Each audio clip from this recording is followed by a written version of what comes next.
وہ آتے ہیں اور وہ سلام کرتے ہیں. وہ کہتا ہے کہ ابھی مجھ سے بات نہ کرو. سرکار فرماتے ہیں قبر والے کو قبر میں ڈوبتے سورج کا منظر دکھائی دیتا ہے, جاتی اسد کا منظر دکھائی دیتا ہے. یہ صحیح حدیث پاک ہے. سبحان اللہ. اور وہ فرشتوں سے کہتا ہے کہ مجھ سے ابھی سوال نہ مجھ سے پوچھو, میری نماز عصر کا وقت جا رہا ہے, میں پہلے عصر کی نماز پڑھ لوں. یہ بات وہ کرے گا جس نے عصر کی نماز کی حفاظت کی, جس نے مصلی کا مزہ چکھا ہوگا, جسے اس کی بارگاہ میں حاضری کا مزہ آتا ہوگا, جو خانہ پوری نہیں سمجھتا ہوگا, جسے پتا ہوگا کہ میں جب اللہ اکبر کہہ کر ہاتھ باندھتا ہوں تو گویا اس کی رحمت کان لگا کر میری باتوں کو سنتی ہے. اور جس کی ترقی ہو جائے اسے پھر یہ مزہ بھی آنے لگتا ہے کہ صرف سنتا نہیں ہے, وہ تو جواب بھی دیتا ہے.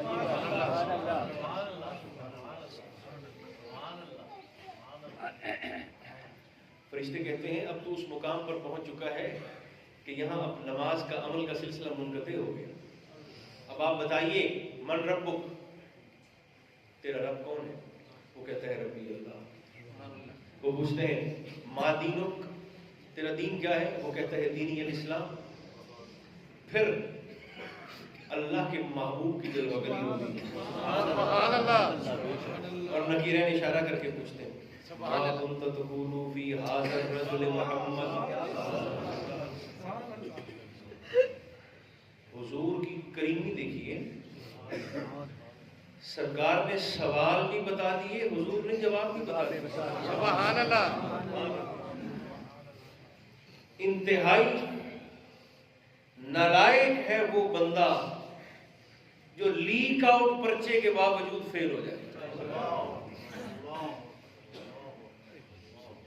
اس کی زندگی کامیاب زندگی تو نہ رہے.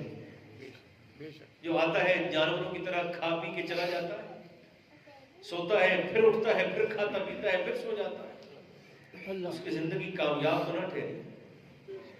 اشارہ کیا جاتا ہے ان کے متعلق, یہ جو سراپا حمد و ستائش تیری قبر میں جلوہ گر, ان کے متعلق دنیا میں کیا کہتا تھا, تو وہ تڑپ کر قدموں کے اندر گرتا ہے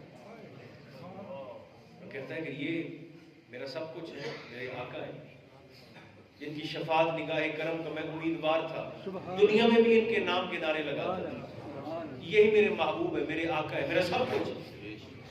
تو فرشتے جب یہ جواب سنتے ہیں تو فرشتے کہتے ہیں صدقتا, تو نے سچ کہا. سبحان اللہ. تو نے سچ کہا. سبحان اللہ. فرشتے جیسے یہ رخصت ہوتے ہیں, اللہ کے رسول ارشاد فرماتے ہیں ایک انتہائی خوبصورت شکل کا آدمی خوشبودار لباس کے ساتھ, خوشبودار وجود کے ساتھ, چمکتے ہوئے چہرے کے ساتھ, سفید اور شفاف لباس کے ساتھ اس کی قبر میں داخل ہوتا ہے. سبحان اللہ. وہ قبر میں لیٹا ہوا شخص اسے دیکھ کر مبہوت ہو کر پوچھتا ہے تو کون ہے؟ اللہ کا تجھ پر کتنا فضل ہے, اس نے تجھے اتنا خوبصورت اور حسین بنایا, تو کون ہے؟ وہ آنے والا کہتا ہے میں ہی تیرا عمل ہوں. سبحان اللہ. جو تو نے دنیا میں کیا تھا, اللہ نے تیرے عمل کو یہ روپ دے دیا. سبحان اللہ. تو کس لیے آیا ہے میری قبر میں؟ وہ کہتا ہے اللہ نے میری ڈیوٹی یہ لگائی کہ میرے بندے کو قیامت کی صبح تک اب قبر کی تنہائی محسوس نہ ہو. میں جب تک نفخ قیامت نہیں پھونکا جاتا, سور قیامت نہیں پھونکا جاتا, میں قبر میں تیری وحشت کو دور کرنے کے لیے تیرے ساتھ ہوں. باب جنت میں سے ایک دروازہ جنت کا ہے, اس کی قبر میں کھول دیا جاتا ہے. اچھے خواب کی طرح, جیسے انسان اچھا خواب دیکھتا ہے اور فرحت محسوس کرتا ہے, وہی کیفیت قبر والے کی ہوتی ہے. اور اسے فرشتے یہ کہہ کر چلے جاتے ہیں نم کنومت العروس, فرمایا اب تو سو جا جیسے پہلی رات کی دلہن سوتی ہے, جیسے اسے اس کا دلہا آ کر جگاتا ہے.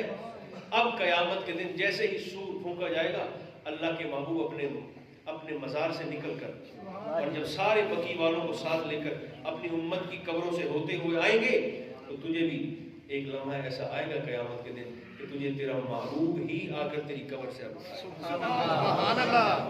تب تک مرے گی نہیں. سبحان اللہ. زندگی میں موت ہمارے سر پہ کھڑی ہے, مولا علی شیر خدا فرماتے ہیں بندہ بازار میں پھر رہا ہوتا ہے مگر اسے پتہ نہیں ہوتا کہ میرا کفن بھی اسی بازار میں پڑا ہے. وہ رزق کو ڈھونڈ رہا ہوتا ہے اور علی فرماتے ہیں موت اس کو ڈھونڈ رہی ہوتی ہے. اور یہ چیز ایسی ہے کہ جس سے فرار ممکن نہیں ہے. اس لیے موت کی تیاری یہ بندہ مومن کا اولین فرض ہے.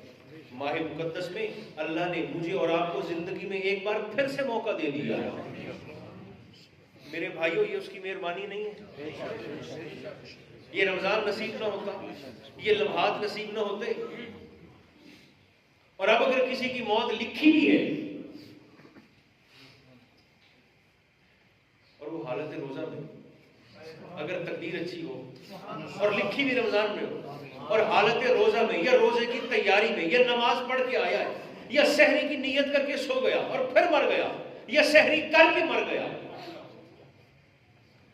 ایک تو حساب کوئی نہیں، سبحان اللہ، سختی نہیں ہے، کوئی حساب نہیں ہے.